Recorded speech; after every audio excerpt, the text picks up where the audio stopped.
Bonjour Yannick, tu travailles pour le service d'archéologie du département du Loiret. Est-ce que tu peux nous dire quelle est ta spécialité au sein du service? Bonjour Justine. Alors moi au service archéologique du département du Loiret, j'étudie ce qu'on appelle l'instrumentum. C'est-à-dire ce sont les objets, tous les objets qu'on découvre sur les fouilles. On appelle ça les objets manufacturés. Donc ce sont des objets qui peuvent être dans une grande diversité de matériaux. On vous en présentera sûrement tout à l'heure. Alors du coup, ça peut être du métal, de la pierre, du verre, etc. Tu nous as fait une sélection. Oui, justement. Du coup, est-ce que tu peux nous montrer ce que tu as sélectionné? Rapidement, je vous ai montré un petit peu un petit panorama de différents types d'objets qu'on pouvait trouver, surtout des différents types de matériaux. Donc là, en fait, nous avons un peson en terre cuite. Il est relativement fragmenté, c'est-à-dire qu'il est cassé, il nous manque une bonne partie. Alors il faut imaginer qu'en fait, ce peson, c'est un poids de métal tissé. Il était de forme pyramidale, et puis là, la petite perforation qu'on a, c'était pour le suspendre. Et du coup, ça aide à faire bouger les fils et à tisser avec, c'est ça? Ça les maintenir tendus. Ok. Alors, ça, j'ai un objet en pierre calcaire. C'est une lampe en fait, une lampe médiévale avec son petit réservoir pour mettre l'huile dans laquelle on trempait la petite mèche. Et éclairé, d'accord. Et éclairé. Ensuite, on a un petit aiguisoir pour aiguiser les couteaux. Alors ça, c'est un objet relativement courant. Il était suspendu à la ceinture, comme une petite perforation. Il était dans un petit étui qu'on appelle un coffin. Et il est en quoi du coup celui-ci? C'est en pierre. C'est en pierre, oui. Alors là, on a un objet... avec un peu d'imagination aussi. Ouais. C'était un fragment de meule. Il faut imaginer qu'il y a un diamètre... on arrive à déterminer, à évaluer en tout cas le diamètre de la meule grâce à une partie de la circonférence. On fait de la restitution en fait. Et ce fragment de meule, ça a été découvert dans un enclos de l'âge du fer, autour de 150 avant Jésus-Christ à peu près. Donc une meule pour écraser les grains, pour faire de la farine. Notamment. Et donc du coup, il faut imaginer qu'il y a un deuxième morceau qui vient et qui fait le frottement entre les deux. Une partie de la meule, oui, voilà. Un petit objet assez amusant. Je le montre comme ça sur sa petite boîte de protection. Alors, c'est une petite pendeloque en forme de jambe. Alors ça aussi, ça a été trouvé dans une ferme gauloise. Donc ça, c'était un objet... une sorte de bijou, on suppose. Ouais, c'est difficile. L'interprétation n'est pas complètement arrêtée, mais en tout cas, c'était sûrement suspendu autour du cou pour des questions de croyance, on ne sait pas. D'accord. Pas trop avancé. Et alors du coup, là, on a plusieurs types d'objets, mais comment ça fonctionne ton travail? Comment ça commence sur le terrain? Oui, alors tout d'abord, oui, c'est important dès le terrain de documenter le plus possible la découverte d'un objet. Ça commence comment alors? Par exemple, moi je suis en train de fouiller et je pense voir un objet. Qu'est-ce que je dois faire? Comment je dois faire bien attention pour cet objet-là? Déjà, avant de trop le dégager, faut voir si l'objet semble fragile ou pas. Parce que si l'objet est trop fragile, qu'il commence à partir en poussière, en fait, il faut le stabiliser, il faut le consolider. Alors là, on fait appel à des restaurateurs, nous on fait appel à des restaurateurs extérieurs qui n'appartiennent pas au service. Et à ce moment-là, une fois que l'objet est bien consolidé, on peut légèrement le dégager, le nettoyer. Mais malgré tout, il faut quand même documenter le plus possible, c'est-à-dire qu'il faut localiser l'objet dans la stratigraphie, c'est-à-dire dans quel sédiment, à quelle profondeur il se trouve, et puis dans quel bâtiment il se trouve, dans quelle partie du bâtiment il se trouve, tout un ensemble d'informations qui seront utiles pour son contexte, pour l'étude qui suivra. D'accord, et donc du coup, après l'avoir découvert, stabiliser si besoin, on l'emmène dans des conditions correctes pour ne pas l'abîmer, voilà. Et on l'emmène au bureau. C'est quoi l'objectif après en laboratoire? Alors, en laboratoire, tout d'abord, on nettoie l'objet, c'est-à-dire qu'on le nettoie, on enlève le sédiment qui peut rester collé dessus. C'est un nettoyage relativement léger, light, pour pas trop abîmer l'objet. Après ce premier nettoyage, on le fait sécher aussi parce que l'objet était dans la terre, donc il était dans un milieu plutôt humide. Donc là, on le laisse sécher, mais de façon contrôlée, progressive, voilà. Et du coup, est-ce que on sait tout de suite ce que c'est comme objet, par exemple? Est-ce que quand on le trouve, il est dans un état très bien conservé? Ou est-ce que malheureusement, bien souvent les objets, on les retrouve de façon fragmentaire, c'est-à-dire qu'on a un petit bout d'objet. Et des fois tout rouillé, je suppose. Tout rouillé, recouvert d'une gangue de rouille et à ce moment-là, pour montrer dans quel état ça peut être, les différents stades. Ça. Donc ça, on est sur quoi comme objet? Alors ça c'est un fer d'équilibre, un fer à cheval, même on peut dire que c'est un fer à âne, vu les dimensions. Vu la taille, Donc là on est sur un objet qui est plutôt rouillé. Mais qui est quand plutôt même... rouillé, mais malgré tout il est identifiable. On va dire il a été un petit peu nettoyé, mais bon. Mais quand on a par exemple un petit fragment comme ça, c'est plus compliqué. Donc là, c'est difficile de savoir ce que c'est comme objet. Donc c'est quoi ta méthode? Comment tu fais fonctionner pour ces objets? Alors, pour identifier un objet, il faut réfléchir donc, forcément à la forme générale et à quelle est la partie utile de l'objet. Si par exemple pour un couteau, tout bonnement, si on a un fil de lame, là, c'est un couteau ou en tout cas un objet coupant. Ça donne une information. Une information, ouais.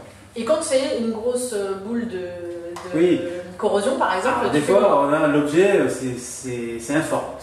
On n'arrive pas à avoir vraiment des informations par rapport à sa forme originale. Alors, à ce moment-là, on peut faire des radiographies, comme pour les humains. comme pour le voilà. Qu'est-ce qu'on voit dans une radiographie? On voit le noyau métallique de l'objet. On distingue encore la corrosion, mais on voit vraiment la forme de l'objet. D'accord. Et donc là, on sait sur quoi travailler pour essayer d'identifier. C'est une base, mais sachant que la radiographie, c'est toujours une vision en 2 dimensions et il y a toujours une interprétation malgré tout de l'objet. Alors on peut prendre différentes vues de l'objet, différentes parties en changeant les vues, mais malgré tout, c'est quand même, à la fois c'est une aide pour identifier les objets et c'est aussi un moyen, si un objet est relativement fragile, de conserver une mémoire de l'objet aussi. D'accord. Et du coup, une fois au bureau, je suppose qu'il y a des règles pour conserver les objets sur le long terme. On fait attention à quoi? Alors, à l'humidité, à la température? Voilà, exactement. Donc, en fonction du matériau, il y a des normes, on va dire. Un objet métallique en fer, il doit être conservé dans un taux d'humidité entre 40 et 50% d'humidité. D'accord. Et la température? Voilà, c'est une température régulière. Donc tout ça, c'est un ensemble de données qu'il faut maîtriser. C'est pour ça que les objets, les objets, on les conserve de façon temporaire. Sachant que les objets ne nous appartiennent pas, ils doivent être reversés à l'État. Et donc du coup, on doit assurer leur conservation. Alors on est sur leur conservation et on assure aussi leur étude. Donc du coup, admettons, on a un objet, tu as à peu près sa forme, mais il est fragmentaire. Comment tu vas procéder pour essayer de deviner sa fonction? Enfin, de deviner ou de trouver sa fonction plutôt. Alors, comme je disais tout à l'heure, la forme de l'objet, ça donne des informations, mais malgré tout, on doit faire aussi des recherches documentaires, parce que déjà, on ne connaît pas tous les objets, il faut toutes leurs utilités, toutes leurs utilités. Et donc, on fait de la bibliographie, pas mal de bibliographie. On fait appel aussi à des collègues qui sont spécialistes de tel type d'objet, qui nous donnent déjà des bonnes orientations. Et je suppose qu'on compare aussi avec d'autres sites, d'autres objets qui existent déjà. Exactement, donc on fait des comparaisons typologiques, c'est-à-dire des typologies sont des référentiels de formes. Pour un objet, on a différents types de formes. Parce que les objets, comme actuellement, il y a des modes. On peut peut-être parler avec l'exemple de la fibule. Alors, par exemple, voilà, une petite fibule. Alors, je ne sais pas si on va bien la voir à l'image. Je vais essayer. Voilà, donc ça c'est une petite fibule gauloise. C'est quoi une fibule? Alors une fibule c'est une petite broche pour accrocher, qui a été piquée dans le vêtement, pour accrocher le vêtement. Et donc celle-ci elle date de quand? Alors celle-là elle est gauloise, elle est de l'âge du fer. Ok, mais on utilise une fibule à plein de périodes différentes. Voilà, on a différents types de fibules. Donc, comment ça va t'apporter des informations? En fonction de la forme de la fibule, des différentes matériaux, des décors, etc. on a une typologie de l'objet qui est qu'on peut bien recaler dans le temps. Donc comme pour et nous... même culturellement aussi, parce qu'il y a des fibres qui sont importées aussi. D'accord. Et donc pour nous, par exemple, si on devait comparer, c'est comme un vêtement d'il y a 200 ans, on ne porte pas les mêmes aujourd'hui, donc on saurait en regardant le type de vêtement de quelle époque ça date. C'est ça. C'est un peu le même procédé. La petite broche de nos arrière-grands-parents. Ça ne ressemblerait pas à ce qu'on forcément au goût du jour. Voilà. D'accord, donc c'est comme ça que ça nous apporte une information de la datation. Ça donne des fourchettes de datation. Voilà. C'est pas une datation très très précise, sauf pour certains objets qui des fois ils ont une durée de vie relativement courte. D'accord. Mais sachant que un objet peut être aussi transmis. Transmis, conservé dans le temps. Donc il faut toujours prendre des pincettes. Prendre du recul. C'est tout un ensemble d'informations. On a l'objet en lui-même, mais autour il y a le contexte de découverte. Voilà, il y a tout un ensemble de choses. C'est ce que j'allais te demander. L'objet seul, il a peu d'intérêt pour un archéologue. C'est l'objet et son contexte qui est intéressant. Et du coup, l'objet et son contexte, en dehors des questions de datation qu'on vient d'aborder, qu'est-ce que ça peut apporter d'autre comme information? Donc par exemple, est-ce qu'un objet, tout le monde utilise les mêmes objets? Non. Alors, par exemple, voilà, tout à l'heure je vous montrais le peson de tout à l'heure. Le peson, il a été découvert avec d'autres objets qui sont relatifs au travail du textile. Alors, ça, il s'agit d'une fusaïole. Alors, c'est quoi une fusaïole pour ceux qui connaissent pas? Alors, une fusaïole, ça permet... on fait passer le fil autour. On fait passer le fil autour et ça permet d'enrouler le fil autour d'une bobine, en fait, tout simplement. Donc, une des étapes du tissage. Voilà. Là, on a un objet qui est un peu... On sent qu'il a été un peu... Voilà, il a un côté brillant, mais il n'a pas été vraiment poli. Il a été poli par le temps, mais c'est parce que c'est un objet en verre, en fait. C'est un verre bien particulier, ça c'est un objet qui date de la période carolingienne, donc c'est un verre qui est relativement fragile. Cet objet il a été consolidé d'ailleurs. C'est un lissoir, c'est-à-dire qu'il permettait, comme le fer à repasser, de repasser le lin par exemple, etc. D'accord, et de lui donner une position plus aplatie. Quoi. Voilà, et donc ces ensembles d'objets retrouvés dans leur contexte, notamment là c'est dans un petit bâtiment, donc là on peut émettre comme hypothèse qu'il s'agissait d'un atelier textile par exemple. D'accord. Un autre exemple peut-être? Tout à l'heure, l'objet qu'on vous montrait, la pipe panglotte, c'est un objet qui peut être relativement courant, mais malgré tout c'est un objet qui a été importé vraisemblablement, et donc en fonction ça c'est un objet de parure, donc en fonction du matériau de l'objet, on peut avoir une idée aussi de la richesse des gens par exemple. D'accord. Donc on a la datation potentiellement, ça peut aider à dire quel type d'activité il y a sur un site, et on a aussi des fois le statut de la population qui peut être commenté par les objets. Oui, par les objets, oui. Et du coup, à l'intérieur de cette spécialité, toi, qu'est-ce que tu préfères? Qu'est-ce que tu aimes particulièrement dans l'étude du petit mobilier? Il y a plein de choses. D'abord, ce qui est intéressant, c'est on apprend continuellement, puisqu'on ne peut pas connaître tous les objets. Parce que moi, je travaille sur les objets depuis, on va dire, la proto-histoire. Donc plutôt les Gaulois.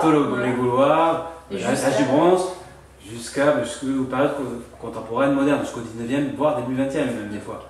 Donc les objets, voilà, ils évoluent, même si certains objets restent relativement inchangés au niveau de leur forme, mais des objets, je n'ai pas d'exemple là, mais voilà, il y a toujours la découverte d'un nouvel objet. Et puis le travail de recherche, bien sûr, et puis le travail aussi en collaboration. Le côté enquête et le côté enquête, voilà.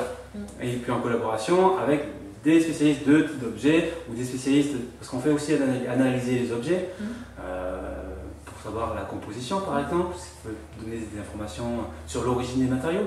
Pour le verre, ça fait beaucoup de partenariats avec d'autres spécialistes, avec des prestataires, des choses comme ça. Donc en fait, c'est vraiment très diversifié comme ça. Et puis puis des fois on a des petites surprises. Alors des fois, par exemple, là je vais vous montrer un objet quand on l'a découvert, il était bien pire que ça. Plus rouillé que ça. Voilà, il était méconnaissable. C'était une boule de rouille en fait. Donc a priori, on aurait presque pu se dire que ça n'avait pas ou peu pas de valeur. forcément d'intérêt, enfin en tout cas c'était difficilement interprétable. Et du coup, qu'est-ce que vous avez fait Alors ce qu'on a fait, c'est qu'on l'a envoyé à une restauratrice qui a procédé avant d'intervenir à une radiographie pour voir à quoi ça elle pouvait faire. ressembler dedans, ouais. Et la surprise, la ça surprise, ça a une forme. ça a une forme bien caractéristique. Et après l'avoir hop là, nettoyé, restauré, consolidé aussi, hop là. Là, c'est Voilà. la très grosse surprise. Donc là, c'est une surprise, c'est qu'il s'agit en fait d'une fibule. Une fibule, comme on parlait tout à l'heure, mais ça Donc n'a une espèce de broche. une broche. En fait, à l'arrière, maintenant, cette partie a disparu. L'aiguillon a disparu. Voilà, il y avait une aiguille, une petite. Et qu'est-ce qu'elle a de spécial, cette Alors, broche? c'est-à-dire qu'elle est à la fois. La structure, elle est en alliage cuivreux, en bronze, avec un petit anneau en fer. Mais à l'intérieur, ce sont des petits fragments de verre qui ont été. C'est la méthode du cloisonné. Ça fait un peu comme un. Pour que les gens s'imaginent, c'est un peu comme un vitrail. On fait une forme en métal et à l'intérieur, on met des morceaux de verre. C'est ça l'idée. On assemble des petits fragments de verre. Alors, ce qui est intéressant, c'est qu'on a fait analyser ces verres et il y a une partie qui sont des verres qui ont été recyclés, des verres d'époque gallo-romaine. D'accord. Donc sur une broche médiévale, on retrouve C'est une broche médiévale. Des morceaux Voilà. de verre antique, donc là on est bien sur de la réutilisation. De la réutilisation, des du choses recyclage, comme on dit. Et puis on suppose qu'il y a aussi un certain statut derrière, parce que tout le Voilà. monde ne peut pas avoir ce C'est type un de objet. travail. Actuellement en France, on en dénombre une dizaine. Ah oui, donc très peu en fait. Très peu, oui. Mais après, voilà, c'est toujours pareil. C'est Très fragile, ça peut se oui, dépasser. voilà. Cette Le contexte de conservée. découverte, c'est un objet c'est un objet relativement qui a une valeur relative, donc on le perd pas forcément. Enfin, on fait attention. On fait bien attention, ouais. Et cet objet, justement, il est intéressant. On s'interroge, c'est un objet qui est daté des alentours du fin 10e siècle, 11e siècle, qui pourrait être l'un des prémices de l'émaillerie limousine, qui est plus tardive, qui est plutôt au 12e siècle. Et qui est très connu, siècle. qui est une spécialité de la région et qui Voilà. est très connue. D'accord. Donc là, Donc ça donne un petit. Voilà, c'est un objet qui ressemble à rien au départ, Voilà. qui a besoin de pas mal de travail, de beaucoup d'études, mais qui va apporter beaucoup d'informations. beaucoup sur le site. d'informations et puis qui, oui. Et du coup, c'est pas spécialement le plus courant d'avoir des objets de très haute qualité comme ça et très exceptionnels entre guillemets et inédits. Mais par contre, la discipline, elle Oui. fonctionne pareil pour tous les objets qui sont découverts sur le objets, terrain. voilà, je vais montrer ce qu'on peut trouver par exemple. Alors là, du coup, on ça a c'est quasiment un tout petit fragment. Et qu'est-ce que tu as pu en déduire? En fait, tout bêtement, il s'agit d'une soie d'un couteau. Alors c'est Là, on pareil, passe. faut s'habituer, à force de voir des objets, on reconnaît les formes, etc. Donc là, la lame du couteau, si vous voulez, c'est poursuivi par ici, et c'est ce qui s'appelle la soie, c'est ce qui était emmanché dans le manche, le manche en bois ou en os. Donc voilà, donc des fois on a, des fois même bien souvent, Le plus souvent, oui. le plus souvent on a des objets dans cet état déjà de conservation et puis vraiment fragmentaires. Pourquoi ils sont fragmentaires? Soit parce qu'ils sont mal conservés, soit parce que une fois qu'ils étaient cassés, on les jette. Puisque nous on fouille les poubelles. Exactement. Alors du coup, l'étude de manière générale des objets, donc ça consiste, on a dit, donc tu fais le nettoyage des objets, leur conservation dans les bonnes conditions, tu fais l'étude, la recherche documentaire, et tout ça, ça va où après? Qu'est-ce qu'on en fait? On fait un rapport, on fait quoi? Voilà, en fait, donc l'étude de la semontoube, des objets, elle est dans le rapport final d'opération. C'est un rapport qui regroupe en fait l'ensemble des études et des données aussi qui ont été recueillies sur le terrain, sur les structures, etc. Ce rapport, il est reversé à l'État. Et donc, à l'intérieur du rapport, l'étude, elle va apporter des informations de datation. De datation sur le statut des habitants, du site. sur est-ce qu'il y a des quartiers ou en tout cas des endroits qui sont plus ou moins réservés à l'artisanat, ou est-ce qu'on a plus ou moins plutôt de l'agriculture, ouais, voilà. Ou alors c'est tout bonnement, est-ce que c'est que des habitations purement. Donc ça donne à la fois ça donne des informations complémentaires aux informations qui sont recueillies par rapport au type de structure par exemple. En fait, ça se répond avec les autres spécialités et avec les données de terrain. Et du coup, ça s'arrête pas là. Je suppose que le rapport étant fait, après, on dialogue avec d'autres spécialistes, on continue à faire fructifier la société. Oui, voilà. Donc déjà, les objets, une fois que cette étude est réalisée, ils peuvent être aussi étudiés à nouveau pour d'autres questionnements. Par exemple, si un étudiant en archéologie travaille sur un type d'objet dans une un période contexte donnée, voilà, il peut reprendre un ensemble d'objets pour son corpus. Et puis, je suppose qu'il doit y avoir aussi des partages d'informations avec des colloques ou des choses comme ça. Oui, voilà, on diffuse aussi, parce que notre rôle aussi, c'est de diffuser nos découvertes et diffuser la culture. Et donc, du coup, pour échanger avec les autres spécialistes, soit les spécialistes de l'anatomie aussi, les spécialistes d'une période, on peut faire des colloques, c'est-à-dire des conférences pour présenter une étude, ou c'est faire plus scientifique, ouais. plus scientifique. Des articles peut-être aussi. Des articles aussi, voilà, dans des revues spécialisées ou dans des revues plus grand public. Et parfois, la valorisation. Justement, la valorisation sous forme aussi de conférences, des ateliers, des découvertes. On reçoit des stagiaires aussi, des stagiaires de collège notamment. Donc tout pour faire découvrir en quoi le mobilier peut avoir, toutes les informations que ça peut avoir et tout ce que ça apporte à l'archéologie. Merci Yannick. Je t'en prie, avec plaisir. Hein.